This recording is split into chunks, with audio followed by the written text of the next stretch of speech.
For our final set of videos for this course, we're going to be looking at questions of pastoral care and reform in the late medieval period. I want to start this conversation by looking at reforms that occur at the Fourth Lateran Council. This is another reforming council. It's held in the year 1215 and called by Pope Innocent III. It is held at St. John's Lateran, which is one of the main basilicas in Rome, hence its name. The focus of this council is to continue the reform agenda that we've seen playing out under the Gregorian period, and focus here on a couple of categories. One is clerical reform, lay reform, in those areas being attentive to questions of clergy discipline and standards of education, and also to pastoral care for the laity. As well, there's anxiety here about possible enemies within Christendom, and I will speak to that as well. I want to highlight a couple of notable aspects of the canons of the Fourth Lateran Council. One is to note the way it begins doctrinally in Canon 1. If you read this, it's a rather lengthy canon.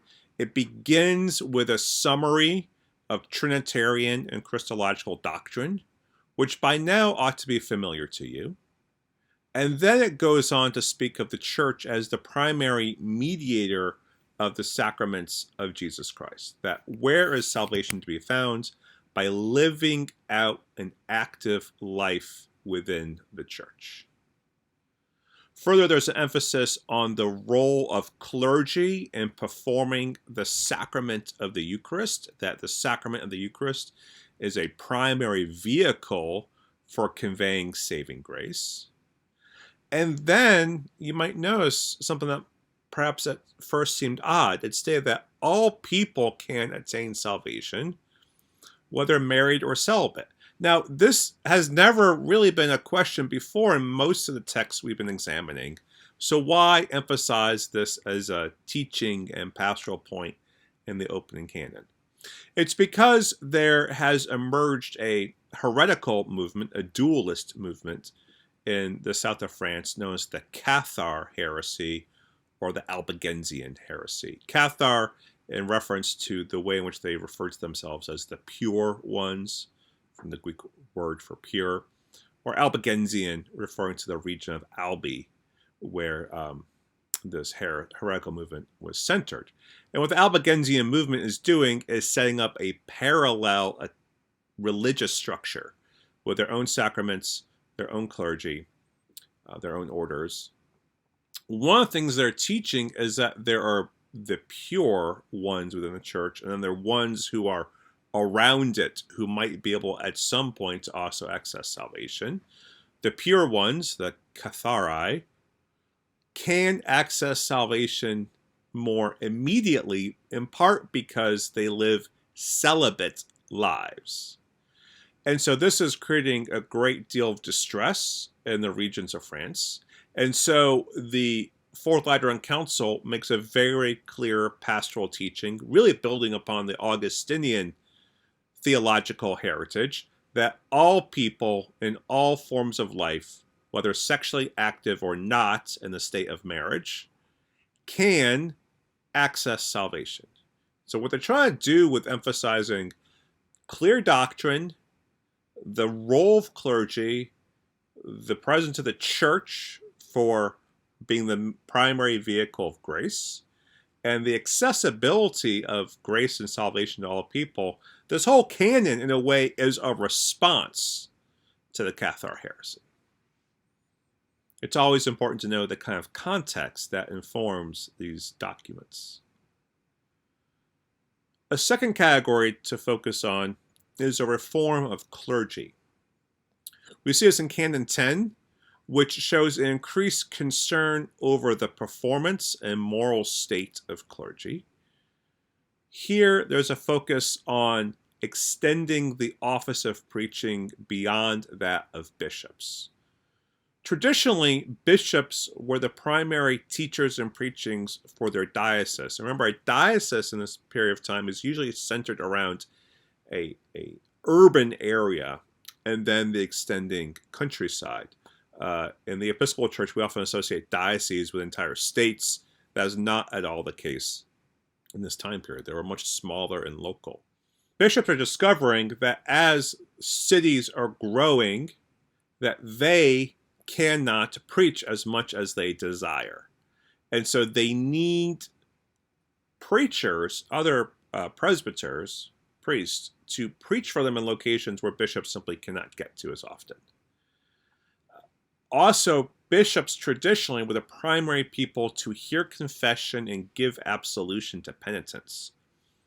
And again, as populations and cities develop and grow, bishops can't do that for everyone in all places. And so again, priests, presbyters are also given the capacity to hear confession and offer penance. So we see then a development in manuals around both how to preach and how to hear confession and offer penance practices, which in a way were forms of pastoral care. And so it is not true that the medieval period doesn't see, say, a lot of preaching on the gospel. In fact, there's an explosion of preaching. And most preaching wasn't actually in Latin. Preaching was in the vernacular language. And then sermons, if they are recorded, are frequently then transcribed back into Latin as an effort of preservation. And so it could be read across linguistic zones. Canons 14 through 16 focus on clerical morality. So an increased emphasis on celibacy, requirements that priests avoid behavior that's unbecoming to them or might call the faithful to falter, such as gluttony and drunkenness, and to not be involved in disreputable activities, gambling, forms of dancing and revelry that would seem to be unfitting with the office. Alongside the reform of clergy, then, is also a heightened reform of pastoral care and focus on the needs of laity pastorally.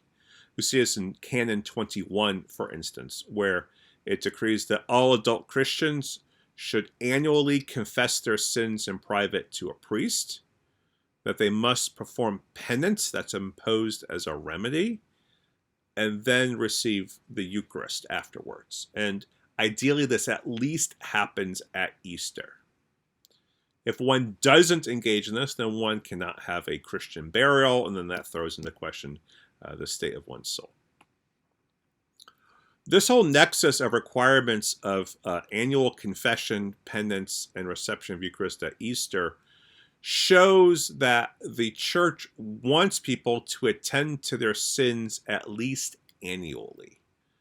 The notion of penance or remedy, we could see developing out of Anselm of Canterbury's satisfaction theory of atonement, that sins need to be repaid in some way.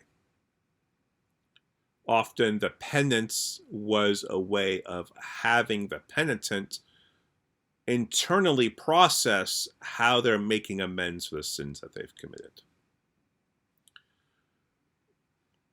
The Church so highly values the act of confession and penance as a way of dealing with sin that they decree also in this canon that if a priest reveals the sins confessed to him, he loses his office of priest and has to spend the rest of his life in a monastery of strict observance as penance.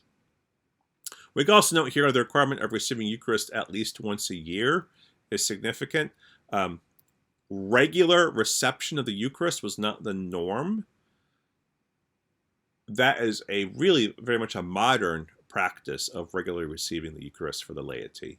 However, the laity were often present to the celebration of the Eucharist, and there was a very robust theology of spiritual reception or visual reception of the Eucharist. So even if one doesn't consume the Eucharistic elements one still is present to and spiritually blessed by being at the liturgy where the priest makes Christ present in the elements.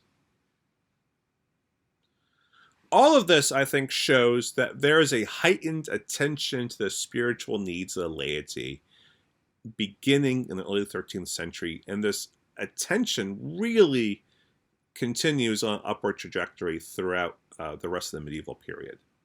We see this, for example, in instructions on how to behave in church. There's instructions on how to prepare for the Mass, what sort of prayers to say at what moment of the Mass in order to gain more spiritual blessings. There's the development of penitential manuals I referenced before. There's development of manuals of pastoral care that local clergy consult regularly. All this points to a deep spiritual vitality of the medieval period. And this really is proof against Protestant narratives that the Reformation, led by Martin Luther and others in the 16th century, was necessary because the Catholic Church wasn't attending to the spiritual needs of people. There actually is not a lot of evidence to support this claim. The more one reads about medieval practices, the more one becomes aware of a concerted effort to deal with the spiritual and pastoral needs of local populations.